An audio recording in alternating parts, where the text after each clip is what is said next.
Empezamos una nueva edición de Café Mercosur, este espacio en el que nos proponemos analizar la realidad de los países de la región con un foco en los aspectos jurídicos.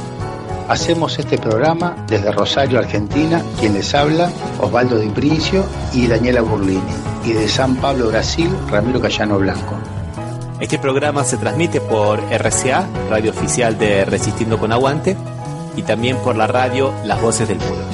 Los programas anteriores se encuentran en iVoox y en iTunes como Café Mercosur. También nos pueden encontrar en www.cafemercosur.com y en las redes sociales, Facebook y Twitter, también como Café Mercosur.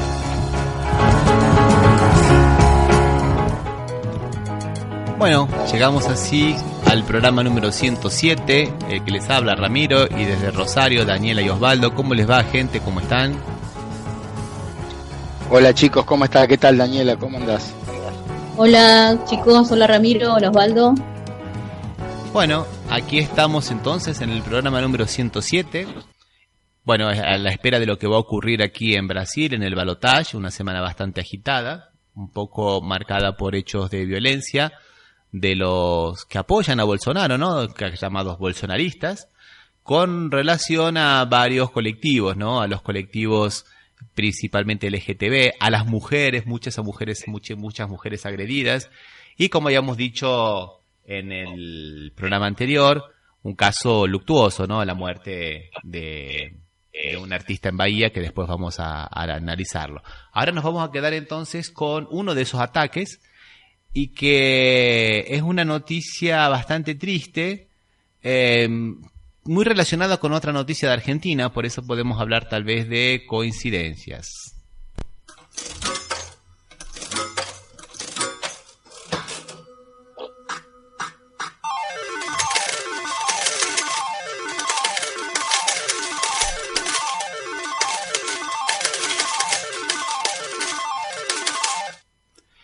Bueno, y se trata de ataques contra mujeres, ¿no? Tanto en Argentina como en Brasil, son coincidencias bastante tristes. Podríamos decir que son noticias de terror en realidad. Y son de terror porque la idea es justamente esa, ¿no? Instaurar el terror en el medio político. Y yo les cuento lo que pasa acá en Brasil, ustedes me cuentan lo que ha pasado en Argentina. ¿Qué les parece? Dale. En Brasil, el día 10, en la ciudad de Porto Alegre, una joven estaba bajando del ómnibus, del colectivo, del autobús, con una camiseta que decía el no, o sea, contraria a Jair Bolsonaro, ¿no? Al candidato presidencial de ultraderecha de Brasil. Y la abordaron 3 hombres y la agredieron con puñetes y le dibujaron, entre comillas, muchas comillas, una esvástica en la barriga. Y como si fuera poco, cuando fue a la policía, el comisario Paulo Jardim, de la sección Crímenes de Odio, dijo que en realidad no se trataba de un hecho tan grave, porque lo que le habían dibujado era un símbolo budista que representa la armonía, la paz y la unión. Por eso posiblemente se lo dibujaron por la fuerza en el cuerpo con una navaja, ¿no? O sea, estamos una nueva forma de predicar el amor, ¿no? Me sorprende el conocimiento profundo de las religiones del comisario porque si me pasara a mí yo no sabría reconocer un símbolo budista de algo, una esvástica sí, pero los símbolos de los dioses no los reconozco. Qué admirable, qué bien formados que están. Y dice que no, que bueno, que ese símbolo era un símbolo budista, que es verdad lo que decís, Daniela, no mucha gente sabe que ese símbolo es budista, es realmente, en todo el mundo es el símbolo del nazismo, ¿no? Y aparte aparte en un contexto en el cual no apareció solamente en la barriga de la mujer, empezó a aparecer últimamente en esta semana en muchos otros lugares, en baños de universidades, con muerte a los negros, muerte a la negrada, apareció inclusive dentro de la estrella de David, de uno de los templos de la comunidad israelí, le hicieron una esvástica y empezó a aparecer esvástica por todos lados, con eso, muerte a los nordestinos, muerte a los negros y muertes a los homosexuales. Entonces, en ese contexto, es muy difícil interpretar que es un símbolo budista. Yo les digo sinceramente, a mí me parece que nos están insultando nuestra inteligencia con una cosa como esta, y es lo que me preocupa. Ramiro, me dijo mi hijo cuando le dije así, me contestó, no, te la estoy poniendo a prueba. es otra manera. Creo que están poniendo a prueba nuestra capacidad de deducción, porque uno tiene que pensar cómo sabe este hombre lo del budismo, y aparte cómo lo porque fuera de la broma, creo que ¿qué modifica que te hayan puesto la figura del Pato Donald o no cuando ha sido, como vos dijiste, violentamente? Eso es lo que no veo, que no se lee, es como que lo quiso justificar, ¿puede ser? Exactamente, Daniela, porque él está iniciando las investigaciones como simples lesiones leves, cuando en realidad acá nosotros tenemos tortura. Le podrían haber dibujado el Pato Donald, como decís vos, le podrían haber hecho el símbolo del amor y paz, no es simplemente eso. ¿Cómo es? Acá 3 hombres la sujetan contra su voluntad, la golpean y le hacen contra su voluntad un dibujo en el cuerpo con una navaja. Señores, eso es tortura. Sí, hay privación legítima de la libertad, ¿no es cierto? Por lo menos. Por lo menos. Y no les se está usando mucho el símbolo de la esvástica de los que están los partidarios de Bolsonaro. No, pero hay un grupo que está desatado, Osvaldo. Buena pregunta. La mayoría de los que apoyan a Bolsonaro no son nazis. En realidad, creo que no, ya sé, pero aunque sea, porque por lo menos, ¿y Bolsonaro salió a decir algo de esto o no dijo nada? Sí, salió a decir algo, lamentablemente. Salió a decir que él no puede responder por la gente que lo apoya, con lo cual es darle carta blanca, o sea. Sí, claro. Yo no les hacen lo que ellos quieren, yo no les digo nada. Claro, o sea, imposible.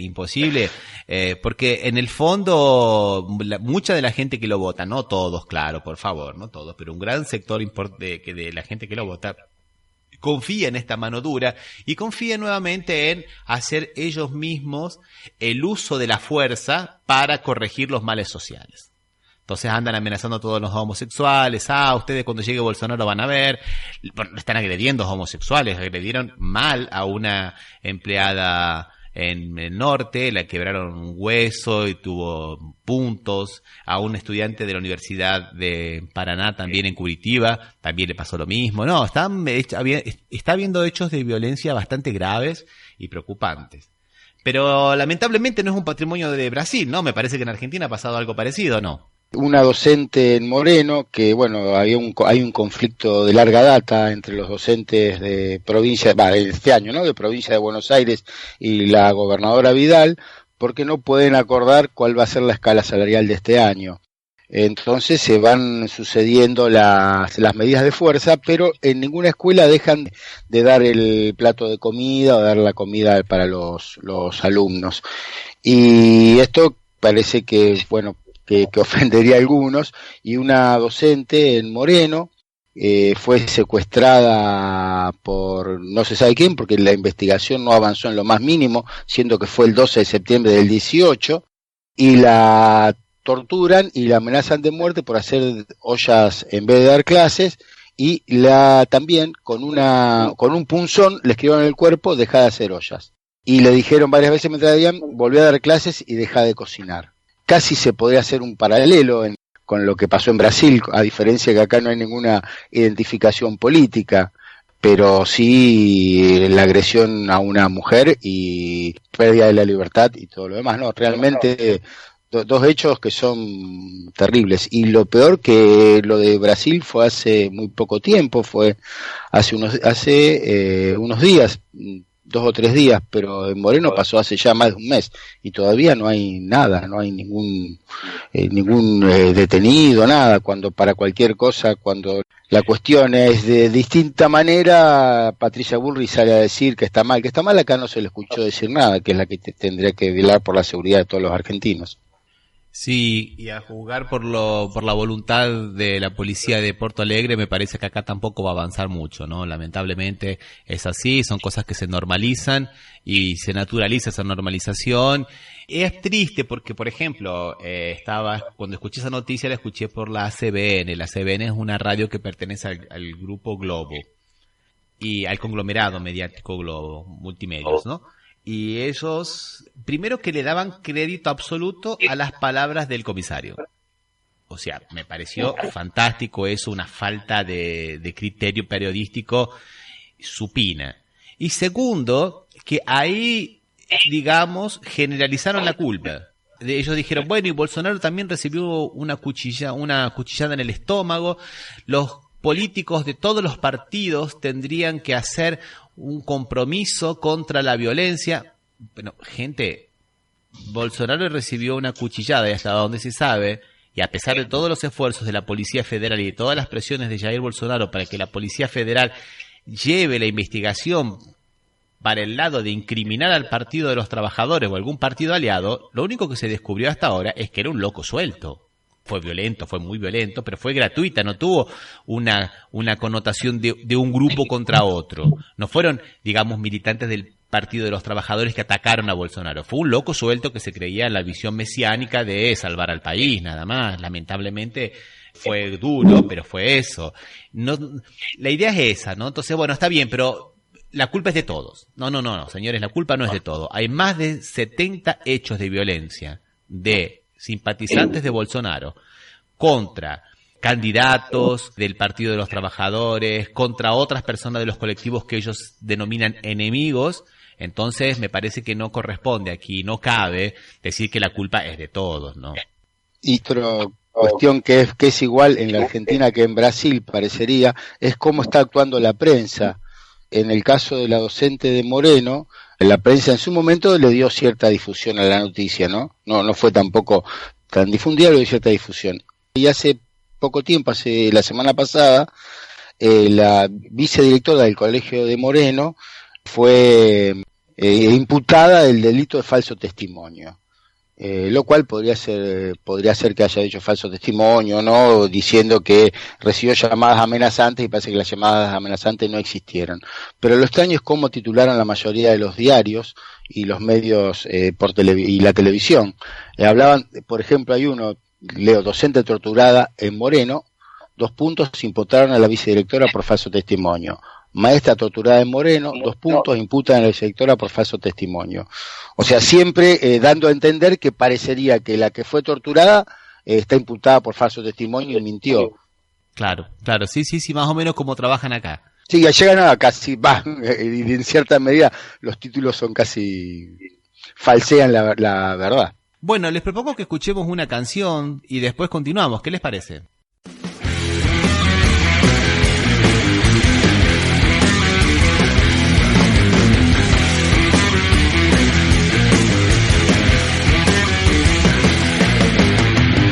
Me quedé sin nada, de tanto por decirte. Tan solo soy uno más que junto a vos resiste hoy. Abandonado de toda inspiración, estoy perdido, estoy deshecho, sin poder esquivar el dolor ajeno, sin creer haber sido jamás todo lo que soy para vos.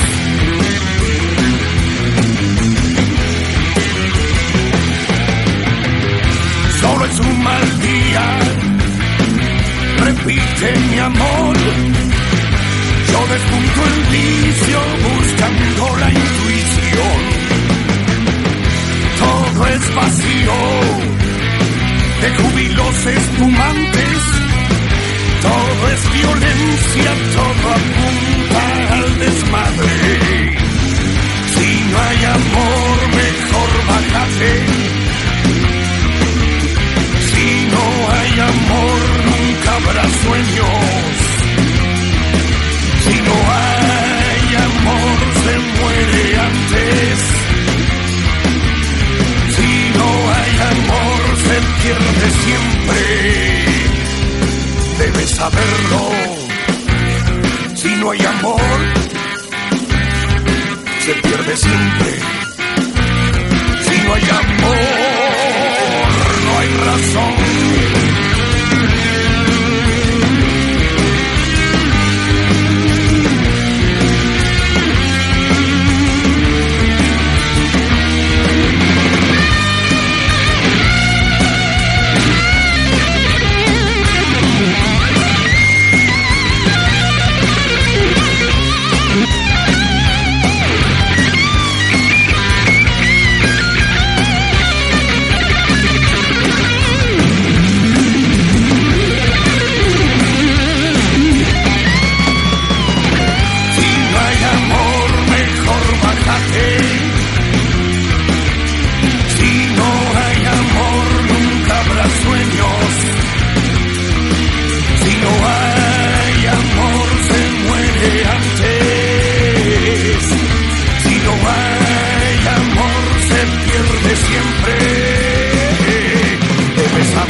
Si no hay amor, se pierde siempre. Si no hay amor, no hay razón. Mejor bájate. Si no hay amor, se pierde siempre. Vamos a seguir entonces ahora el programa con otra noticia que ya habíamos tratado anteriormente, que era el tema de los aportantes truchos, de los falsos aportantes de la campaña de Cambiemos en la provincia de Buenos Aires, y estaba llegando también inclusive las investigaciones a la campaña nacional del 2015 en la cual se eligió a Mauricio Macri. Recordamos un poquito qué es lo que había ocurrido.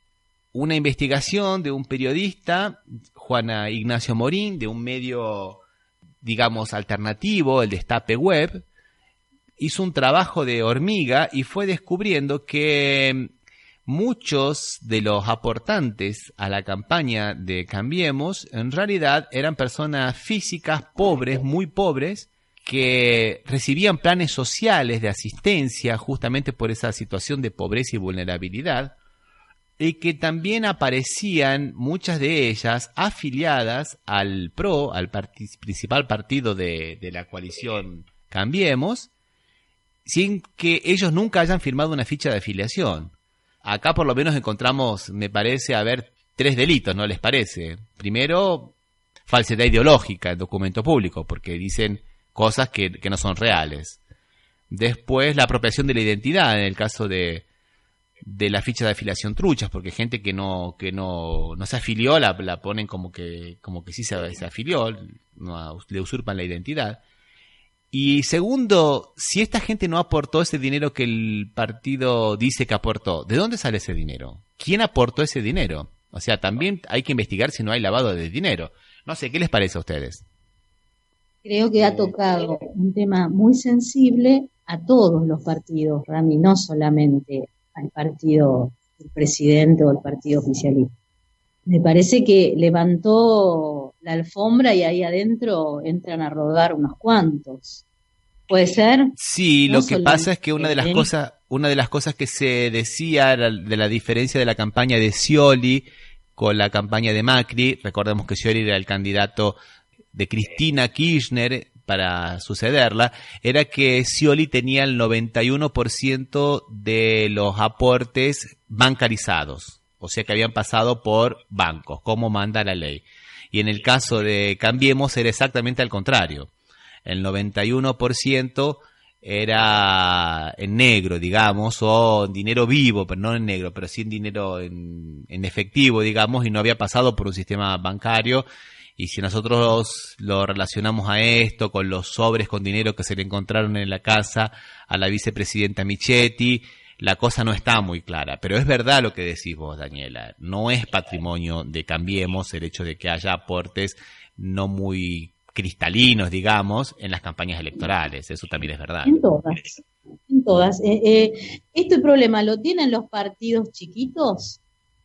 No, porque no tienen este tipo de... Es más, yo creo que el mismo sobre que va para uno va para el otro, porque no ponen los huevos en una sola canasta.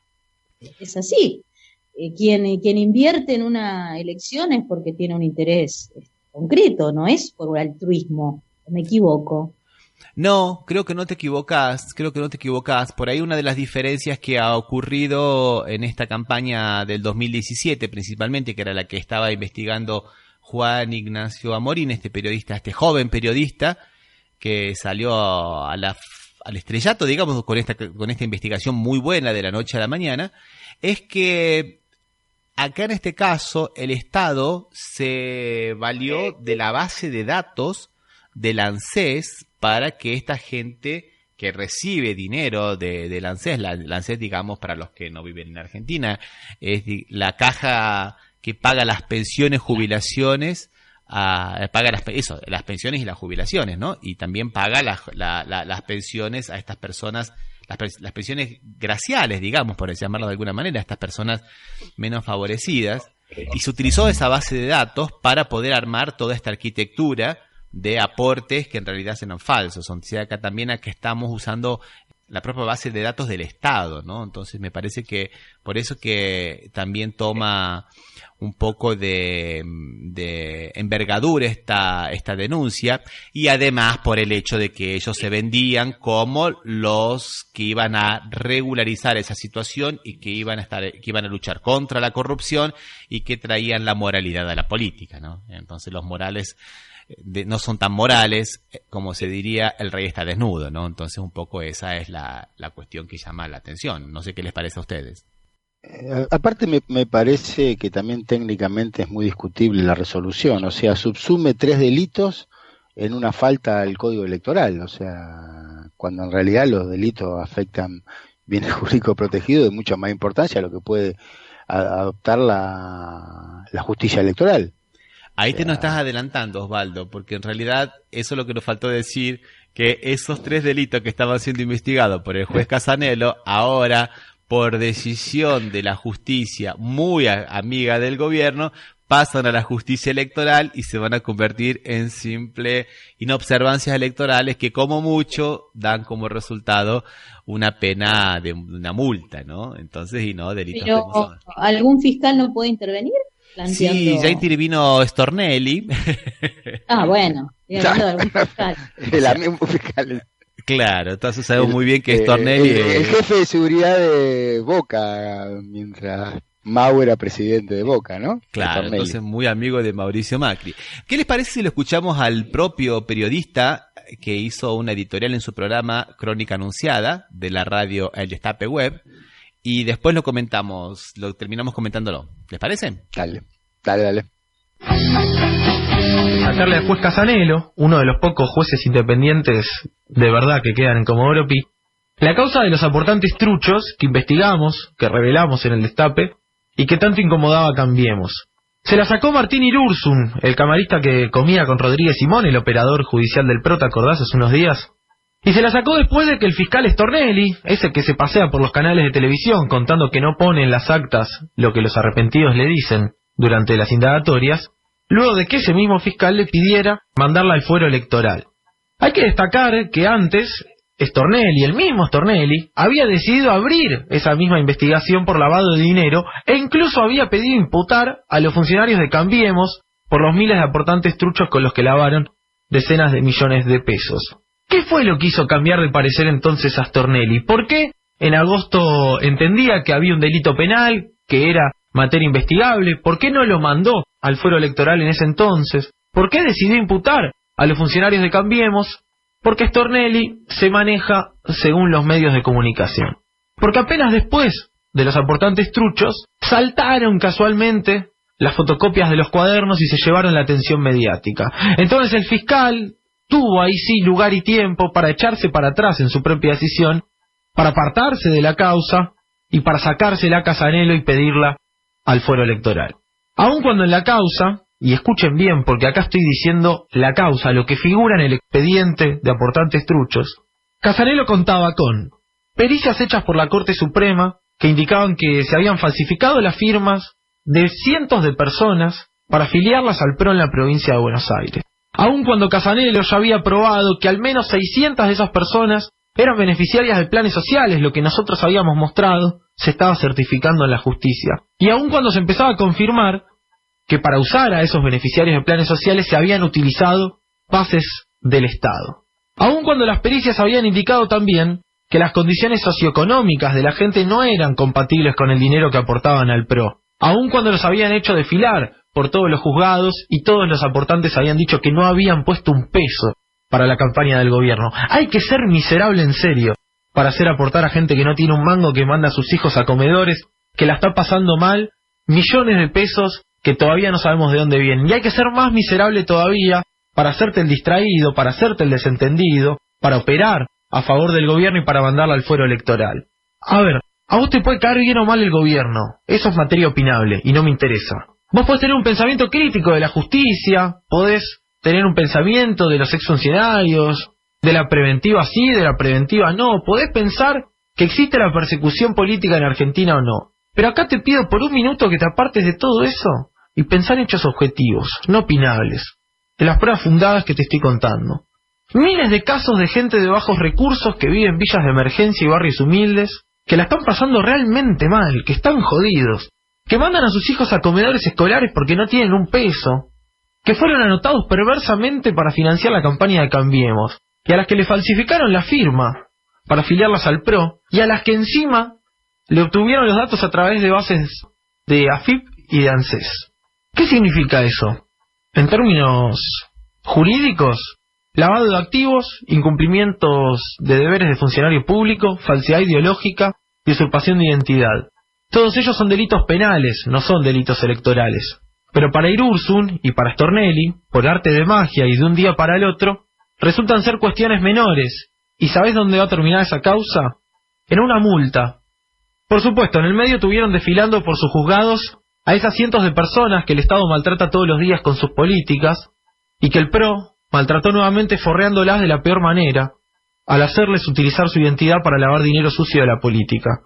A los aportantes truchos los hicieron declarar 1, 2, 3 y 1000 veces. Les hicieron pruebas caligráficas, les hicieron informes socioeconómicos, tuvieron que abrir las puertas de su casa a la gendarmería, las hicieron pasear por juzgados electorales, penales, por fiscalías, por la Cámara Nacional Electoral. A esa gente que tiene que tomarse 2 trenes y un bondi para llegar a Comodoro Pi la hicieron bailar en la causa. A esa gente que si pierde un día de laburo, sus hijos probablemente no tengan que comer a la noche. A esa gente que le sacaron el día de changa, los pesitos que podían hacerse para sobrevivir, no para darse un gustito. A esa gente la tuvieron boludeando con papeleo, con declaraciones, con esa perversa burocracia judicial que tiende a desigualar todavía más las cosas. Y digo todo esto no porque me lo hayan contado, lo digo porque lo viví junto a ellos, porque fui hasta los barrios a conocerlos, porque me involucré y les prometí que iban a tener lo que hoy parece imposible, justicia por lo que la política hizo con ellos. Por supuesto, ni Graciela Ocaña, ni Esteban Bullrich, ni María Eugenia Vidal tuvieron que ir a firmar ni siquiera un oficio. Ellos, los verdaderos responsables de todos y cada uno de los aportes truchos de campaña, no vieron ni un expediente, no tuvieron que darle la cara ni a un fiscal, ni a un juez, ni siquiera a los aportantes truchos de campaña. Y hoy ellos siguen paseándose por los canales de televisión señalando y llenándose la boca al hablar de la corrupción ajena. ¿No te da un poco de asco? ¿No se te revuelve el estómago cuando te cuento todo esto? Durante meses tuvieron a cientos de personas que no tienen un mango paseándose por juzgados y haciéndolos declarar y perdiendo plata. ¿Todo para qué? Para que ningún funcionario pague, para que nadie se haga cargo de nada, para que todo siga igual. ¿Esto es justicia? Perdón, pero a mí esto me parece vomitivo. Esta es la justicia que tenemos. Miles de personas que no tienen un mango y que pensaron que de verdad podían tener nada más que eso, justicia. A la que le robaron la identidad, a la que afiliaron, a las que anotaron como aportantes, que confiaron en uno y que confiaron en esa justicia porque pensaron que merecían respeto, porque el Estado primero les robó su derecho a la igualdad, sus sueños, porque después la política los usa y les roba lo único que les queda, la identidad, y porque ahora la justicia, esa jodida justicia revanchista y podrida de Comodoro Pi, les roba ahora hasta el derecho de ser alguien. Los afectados iban a ser doblemente perjudicados. La verdad, yo no hubiera publicado nada. No hubiera expuesto a las personas a atestiguar ante las cámaras, no las hubiera expuesto a los barrios ante los punteros políticos que tanto aprietan, no los hubiera expuesto ante juzgados y nos hubiéramos ahorrado toda esta enorme payasada cuando nos dicen que hay división de poderes y que hay república en Argentina. Porque los aportantes truchos, esos a los que usaron, no se merecen esta justicia impune. Porque ellos son demasiado personas para esa banda de cobardes que se pasean por los medios, bien maquillados para que no se les caiga la cara de la vergüenza, y que dicen sin ponerse colorados que luchan por la transparencia, porque son unos acomodados que no hacen más que responder al poder de turno.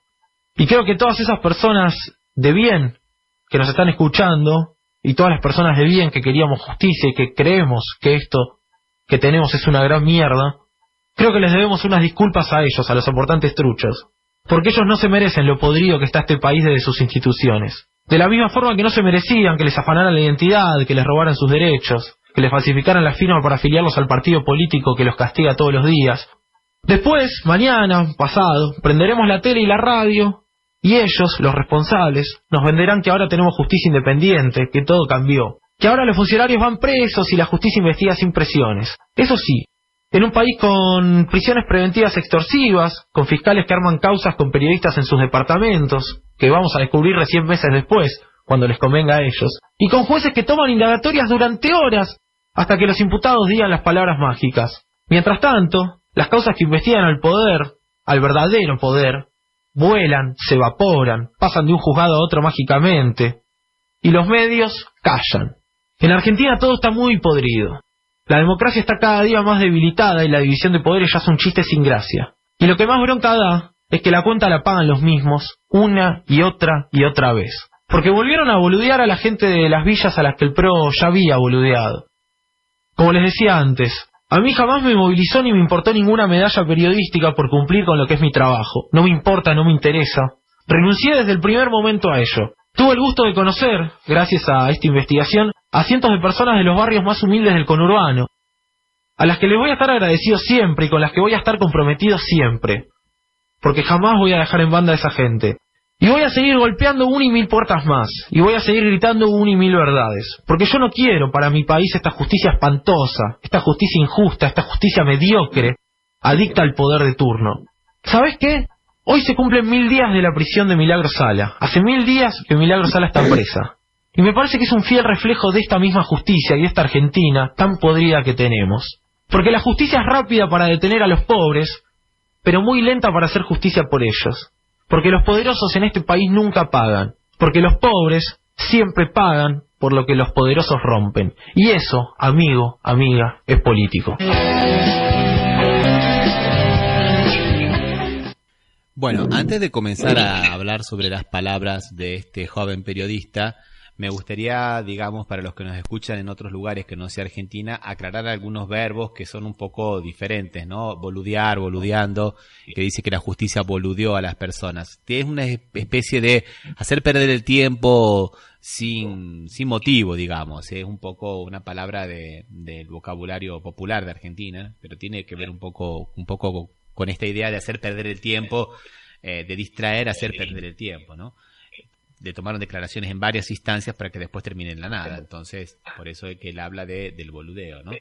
Y después, otras cosas que habría que aclarar, que él ya da por sentadas, porque supuestamente se dirige a una audiencia que escucha y que sigue como el desarrollar de las cosas, es que, por ejemplo, que cuando él hace referencia a Stornelli, dice que Stornelli dice que no pone lo que le dicen los testigos. Y esto, claro, hay que aclararlo porque si no queda un poco en el aire. Se está refiriendo a Stornelli, que es también el fiscal en la causa conocida como la fotocopia de los cuadernos, que supuestamente involucra a funcionarios del gobierno de Cristina Kirchner a través de un testigo que supuestamente anotó todas las cosas en un cuaderno. Y él, Stornelli, en un programa televisivo, medio que confesó, se le escapó, que en el acta no figura todo lo que le había dicho el testigo, sino que algunas cosas las habían sacado, según él, por pedido del propio testigo. O sea, esto es una cosa interesantísima, ¿no? Un testigo que dice algo y que no aparece en el acta.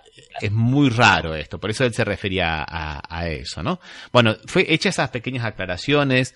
Me parece que es una editorial muy de las entrañas, muy descarnada, muy...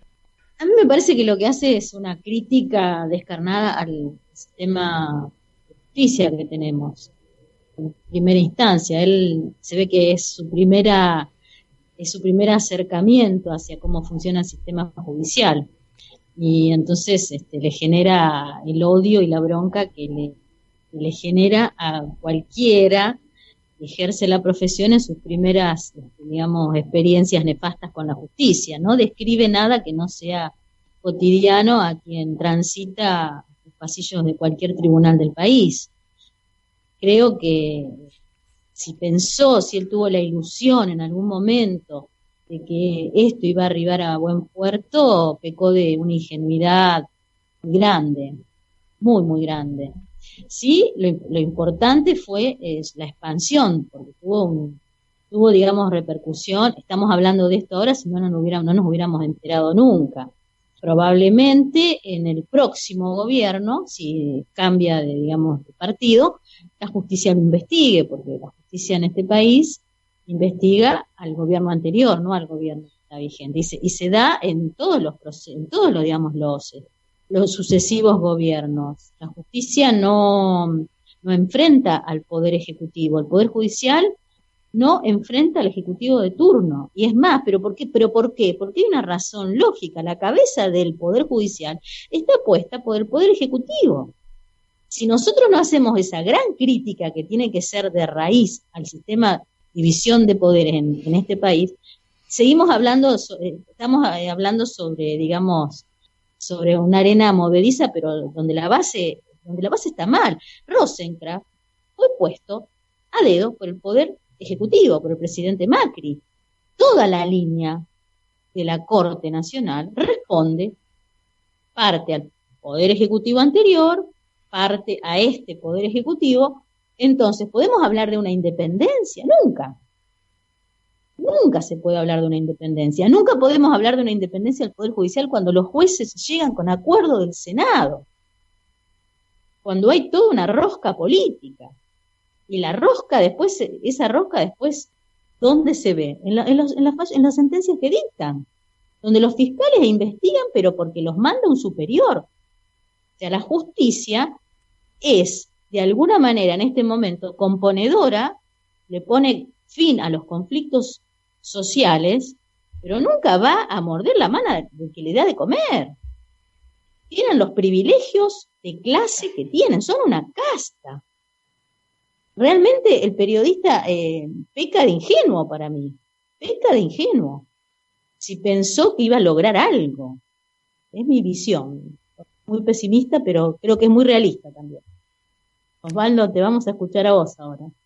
Sí, después de escucharlo al joven periodista y a ustedes hablar sobre ese tema, me surge la idea de que entiendo que tenemos un Estado de Derecho que en cierta medida se está restringiendo, que no es un Estado de Derecho absoluto, y que lo peor es que lo que no había pasado nunca, que la propia justicia es lo que le está restringiendo al Estado de Derecho, lo está limitando, y que si bien estoy casi en un 90% de acuerdo con lo que decía Daniela, yo creo que el Poder Judicial está cada vez más familia judicial y cada vez más pensando en sus propios intereses. Y la verdad, si a este gobierno en algún momento, mientras esté en el ejercicio, intenta afectarlo, restringirlo directamente, como poder, ¿no? Como algunos jueces, también van a ir contra él. Yo creo que trabajan independientemente del Poder del Poder Ejecutivo.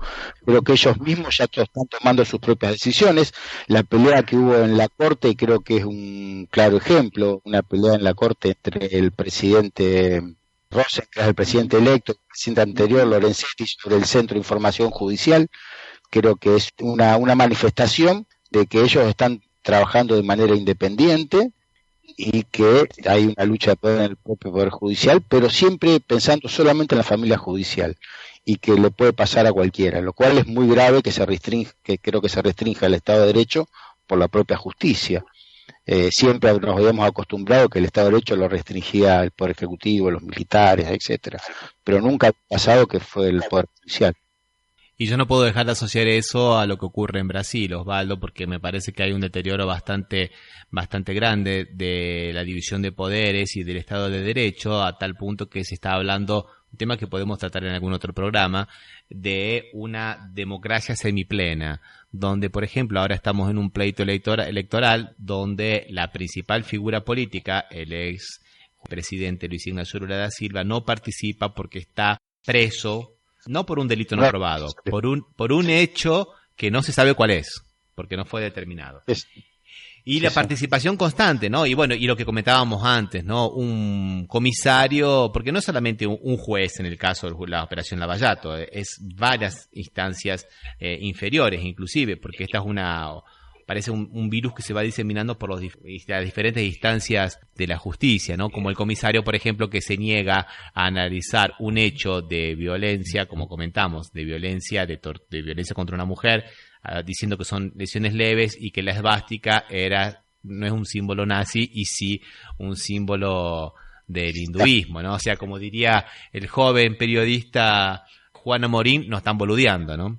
Entonces, sí, parecería que fuera un juego de terrores, ¿no? Entre el Poder Judicial y el Poder Ejecutivo, todos tienen miedo de que el otro le haga algo, parece, y cada uno se sienta en sus reales. estamos en una situación de restricción del Estado de Derecho, parecería, o el Estado de Derecho limitado. Bueno, les propongo que escuchemos una canción y después continuamos. ¿Qué les parece? Sí. Vamos a escuchar entonces a un grupo llamado Raza Trunca y una chacarera llamada Primavera Cuom.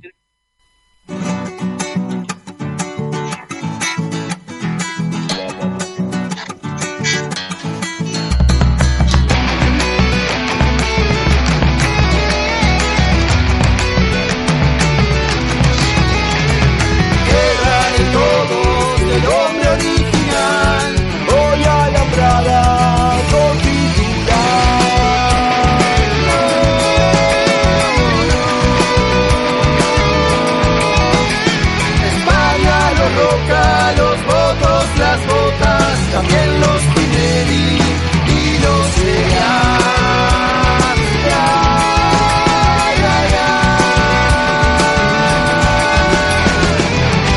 Las flores del pueblo van, afiadas de honor, compañero López, raíz de conciencia, que aturda tu grito, primavera, pueblo con.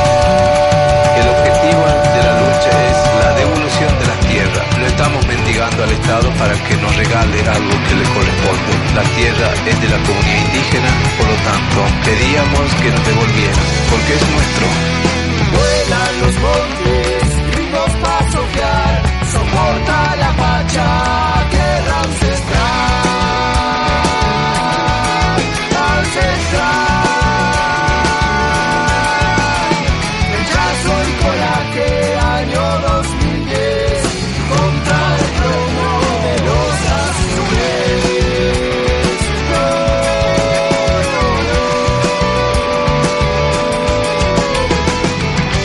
Primavera es comunidad, la igualdad de Paraguay.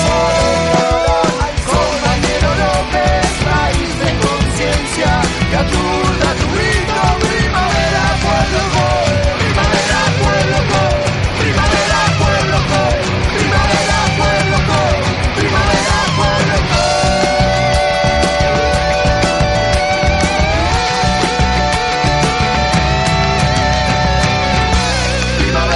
pueblo con. Primavera, pueblo con. Primavera, pueblo con. Primavera, pueblo con. Primavera, pueblo con. Primavera, pueblo con. Primavera, pueblo con. Estás escuchando Café Mercosur. Por las radios RCA, Resistiendo con Aguante Oficial y Las Voces del Muro. Bueno, siguiendo entonces ahora con el programa, la parte que nos queríamos tratar específicamente hoy, ¿no? El tema que queríamos tratar específicamente hoy, y que es algo que ya ocurrió, en realidad ocurrió el 1 de octubre, y tiene que ver con el fallo de la Corte Internacional de Justicia de La Haya, que determinó que el gobierno de Chile no tiene la obligación de negociar con Bolivia la salida soberana al mar. Y La Haya falló. Y falló en todos los sentidos, digamos, ¿no? Porque fue un fallo fallido, digamos.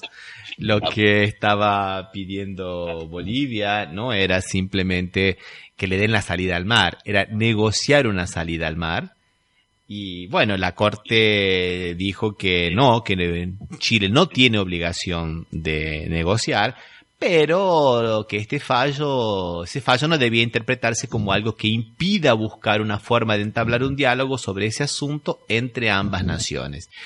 ¿Y por qué digo que falló? Bueno, ahora no sé, lo pongo un poco a consideración de ustedes, porque me parece que ya en la Convención de Tratados de 1969, si no me equivoco, que de alguna manera viene a tomar todo lo que fue postulado en 1815 desde aquella época, el diálogo es la base de la resolución de los conflictos en materia de derecho internacional. Entonces, decir que un país que es renuente al diálogo como Chile, que viene sistemáticamente negándose a negociar esa salida con Bolivia desde por lo menos casi 20 años, Chile ahora, claro, que la posición de Chile es, bueno, la Haya ya falló a nuestro favor, no nos sentamos a negociar, a pesar de que hay una recomendación, digamos así, no tienen la obligación, pero deberían sentarse a negociar. No sé, a mí me parece que por lo menos en este caso la Haya se equivocó, porque la obligación no solo nace, como en el derecho privado, ¿no? El pacta sunt servanda, de algún compromiso anterior, digamos, establecido en un contrato, sino también de muchos otros hechos, muchas veces indiciarios. Así lo ha determinado varios fallos en derecho internacional, han determinado eso. Y Bolivia ha presentado una serie de documentos en los cuales, está bien que no era una obligación, pero, digamos, hubo un reconocimiento por parte de Chile de la necesidad de negociar. Me parece que ahora le ha dado casi en un 100% la razón a Chile, a pesar de que no lo ha hecho, ¿no? Pero Chile lo interpreta así, tiene todo su derecho a hacerlo. Y bueno, y ahora para que se negocie va a ser un poco más complicado. No sé, esa fue mi interpretación acerca de este fallo de la Haya. No sé, ustedes qué opinan, gente.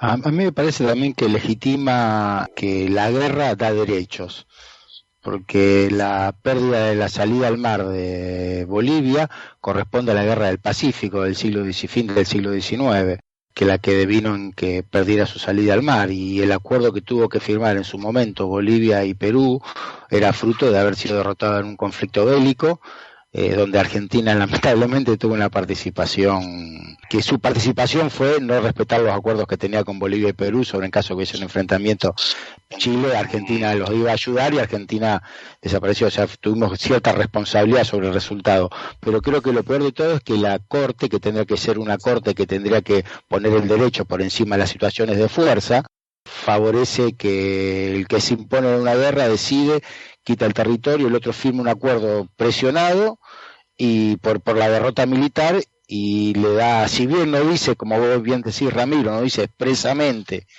que la razón la tiene Chile, dice que no tiene necesidad de negociar, y si no tiene necesidad de negociar, eso y decirle, vos tenés la razón, no hay un paso, me parece.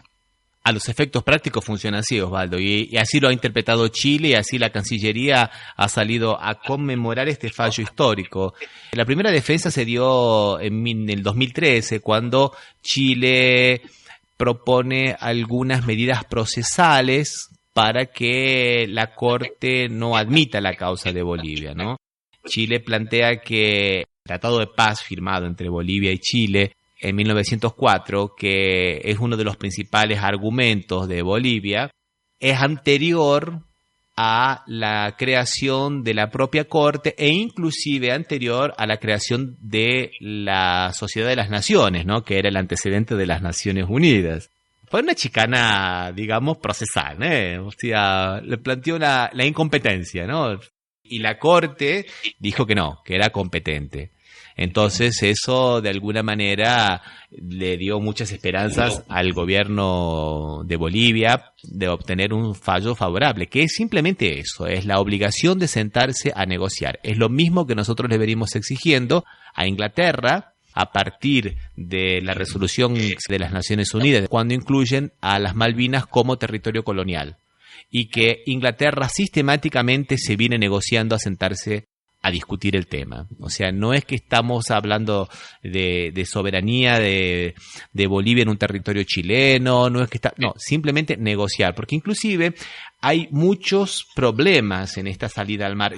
Bolivia tiene salida al mar por los puertos de Chile, ¿no? Por los puertos de Arica y Antofagasta, y lógicamente que el crecimiento de la economía de Bolivia en estos años significó una verdadera, unos pingües negocios para los puertos, ¿no?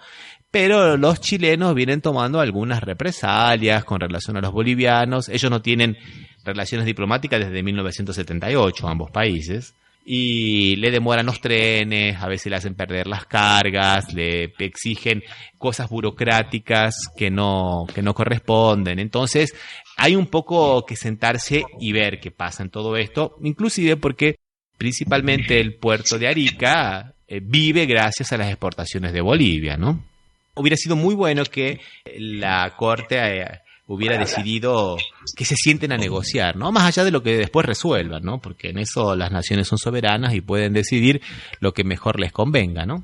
Quería decir algo. Es fácil decirlo ahora que está, digamos, la sentencia de la Corte, pero la pregunta sería si como estrategia jurídica fue buena la del Estado de Bolivia para obligar a negociar, cuando la negociación tiene que partir de la base de un consenso. Yo, en mi opinión, digamos, me parece que fue toda una cuestión que nosotros estamos mirándolo desde lo jurídico, pero que me parece que tiene un trasfondo político detrás, que tiene que ver con la estrategia de Evo Morales y con las expectativas de posicionarse frente al electorado, ¿no es cierto?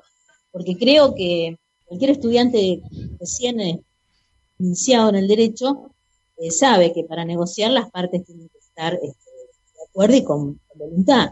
Vos no podés obligar a sentarte a negociar a alguien que lo obligue la Corte, porque se van a sentar a negociar y no van a negociar nada. Me parece que coincido con lo que decía Osvaldo al principio, de que claro que sí, que los derechos que tienen los vencedores se legitima. Si perdió la salida al mar, lamentablemente, con un país, digamos, poco amigable como Chile, me parece que tiene que ver más con una jugada política que jurídica, que no sé qué otras proyecciones puede tener. Creo que es una pulseada dentro del poder en Bolivia. Volviendo acá, en Rosario tenemos, ¿conocés, Osvaldo? Y vos, Rami, hay una salida en el puerto. Sí, lo que pasa es que al no estar el tren Belgrano en funcionamiento, la salida es inoperable.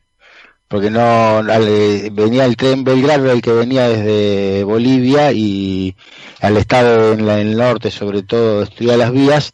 No eso, la salida casi no se usa la salida que hay. Se le había dado en el tercer gobierno de Perón, se le dio, creo, la salida esa a Bolivia, en la zona del puerto, una zona céntrica. Fue cerca del anfiteatro, pero no está muy operativa, porque el tema es el tren, que es lo que pasa en Chile, que tienen el tren pero se lo demoran. Lo que pasa es que para Bolivia aceptar la salida al mar que le daba Chile era reconocer en cierta medida que él no tenía derecho para reclamar parte del territorio, que negocien parte del territorio. Por eso creo que es una de las razones que tampoco la usa tanto Bolivia, la salida al mar esa. No, y aparte también Bolivia tiene la salida por una franja, creo que si no me equivoco, de 50 kilómetros que le cedió Bolivia Mar en Perú, ¿no? Perú. Sí, pero también por eso siempre el tema es que si el miedo que se tenía, según entendía, según lo que he leído, que si utilizaba esas opciones que le dan, era como buscar una solución de facto a una cuestión de derecho. Entonces prefería limitarlas hasta ver si puede negociar. Y una cosa que tiene el derecho internacional es que no tenés manera no hay un organismo, porque la Corte Internacional, si bien sería obligatorio respetar las decisiones, no hay un organismo que sea capaz de hacer aplicables las resoluciones. Y todavía sigue siendo, dentro de los derechos, aquel en que la fuerza tiene más importancia. Si uno ve cómo se resuelven las cuestiones en el comité de seguridad de las Naciones Unidas, donde algunos países tienen veto, demuestra que todos los países no son iguales, y esa situación se traslada a la Corte Internacional de la Haya, que entre los dos países parecería el que tiene más poder es Chile que Bolivia, y yo creo que eso también debe haber influenciado cuando tomaron la decisión. No, de cualquier manera, yo creo que, al contrario de lo que dice Daniela, yo creo que sí se puede exigir a los pueblos que se sienten a negociar. Inclusive eso el organismo supranacional que te puede obligar, más aquel que sea muy poderoso. Sí, no hay una fuerza que lo haga ejecutivo, digamos, ¿no? Que haga ejecutivo esos derechos, claro. No hay una policía internacional, pero la base del derecho internacional es justamente eso, la libre negociación soberana de los pueblos, y está reconocido también en la carta tanto en la Carta de las Naciones Unidas como de la Organización de los Estados Americanos, ¿no? Los conflictos internacionales deben resolverse de manera pacífica a través de tratados. Lo que no se le puede obligar a un país a que ceda soberanía, a que reconozca cosas que él no quiere, pero sentarse a negociar es una cosa, me parece que sí se puede, no sé si obligarlo, porque no va a haber una policía, como dice Osvaldo, pero bueno, habrá sanciones diplomáticas posiblemente. Tanto es así que una de las medidas extremas, digamos, de retaliación en derecho internacional es, bueno, retirar las representaciones diplomáticas. O sea, no hablamos más. Esa es, digamos, una de las retaliaciones, cortar el diálogo. Entonces, retiramos los embajadores, como siempre es broma acá en la Argentina, ¿no? La frase, retiramos los embajadores que cortamos el diálogo. Claro, que es básicamente eso. Pero también, como dice Daniela, me parece que hay muchas otras cosas acá en el fondo.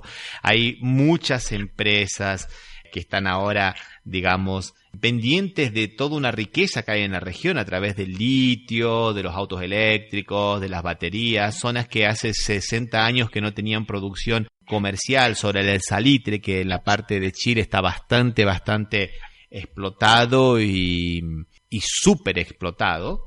Bueno, ahora vuelve a tener relevancia esa región, ¿no? Inclusive el régimen de aguas, con algunos ríos que nacen en Bolivia y terminan en el Pacífico, y que son necesarios para la minería. Es un tema complejo, es un tema bien complejo, como dice Daniela. Hay muchos intereses. Nosotros lo vemos desde el punto de vista más jurídico, pero claro, hay una linda caldera de cosas que se cocinan ahí, ¿no es verdad, Daniela?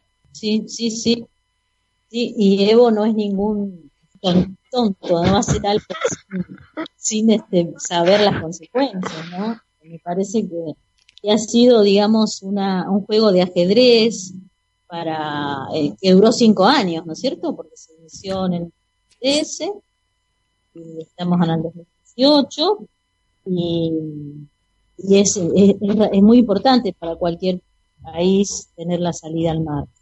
Pero se verán las próximas elecciones que tengan ellos y es más fácil, digamos, presentar como credencial haber al menos litigado para obtenerlo que no haber hecho nada, me parece así. Igualmente Chile, por ahí leí, puede ser que le construyó una carretera para que lo pagó Chile, ¿lo hicieron eso? Supuestamente el ferrocarril lo habría pagado Chile por acuerdo del Tratado de 1904, sí, eso es lo que Chile dice, bueno, sí, le construimos hasta un ferrocarril.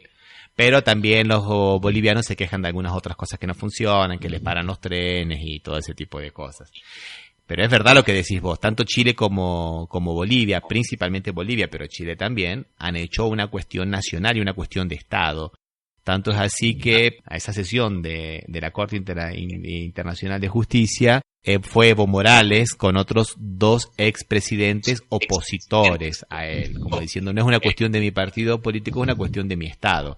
Y Chile, cada vez que va a tomar alguna decisión, lo hace también apoyándose en los expresidentes, no en el actual, ¿no? Como diciendo, es una cuestión de Estado. Es interesante cómo se han movido las piezas. Está muy bien lo que estás diciendo, Daniela. Que creo que también en parte forma de la lógica expansionista de Chile, y perder algún territorio para ellos chocaría con su lógica de los últimos 150 años, y que para Bolivia la salida al mar es indispensable porque no es que está pidiendo algo que no tuvo, sino algo que perdió en un conflicto bélico. Sí, me parece como que ahí aplica una lógica más dogmática. Osvaldo, si lo perdió en el conflicto bélico, va a ser muy difícil lograr recuperarlo. O sea, un territorio perdido en conflicto bélico, miremos la historia prácticamente de todas las derrotas históricas de territorio, yo lo veo muy difícil. Por supuesto, si hablamos del voluntarismo, pensemos acá en Argentina, ¿qué dirían nuestros nacionalistas si le dejáramos un pedazo de costa Chile, por ejemplo, para que tenga una salida al Atlántico? Bueno, Mitre dijo que la victoria no da derechos y le dejó todos los territorios intactos a Paraguay, a pesar de que la faramos un poco. Sí, y Brasil no, Brasil se los quedó. Sí. O sea, no da derecho para Argentina. No, de todas maneras sí, está bien, no es cierto eso, pero yo creo que en algún momento tendría que lo que no hay, que yo creo que el derecho internacional no es derecho, no hay un derecho, porque no hay posibilidad de aplicar cualquier resolución, no hay un órgano supranacional que todos los países respeten, no somos todos iguales ante la ley, un montón de cosas que hacen que no haya un derecho, pero que tendría que ser una cuestión ética que en algún momento los países acepten la existencia de un derecho que pueda ser aplicado. Si no, sí, la guerra no da derechos, pero parece que a algunos sí le da derechos. Creo que algún antecedente hubo de territorios que se han ganado en conflicto y después se han devuelto, pero creo que se han devuelto con otra guerra, ese es el problema. Entre la frontera entre Francia y Alemania, o entre Alemania y Polonia, o Rusia y Finlandia, han sido fronteras que han ido cambiando, que cuando ganaba uno se las quedaba, cuando perdía se las devolvía, ¿no? Pero bueno, no hay mucho más que eso. Siempre en ese sentido siempre se resolvió por el lado del ganador militar. Bueno, señores, dejamos por aquí entonces. Recordamos que este programa se emite por las radios RCA, Resistiendo con Aguante Oficial, y la radio Las Voces del Muro. Y quienes quieran escuchar los encuentros anteriores pueden hacerlo en nuestra página www.cafemercosur.com y visitarnos también en las redes sociales, Twitter y Facebook, como Café Mercosur. Bueno, hasta la próxima, gente. Un abrazo. Hasta la próxima. Un abrazo.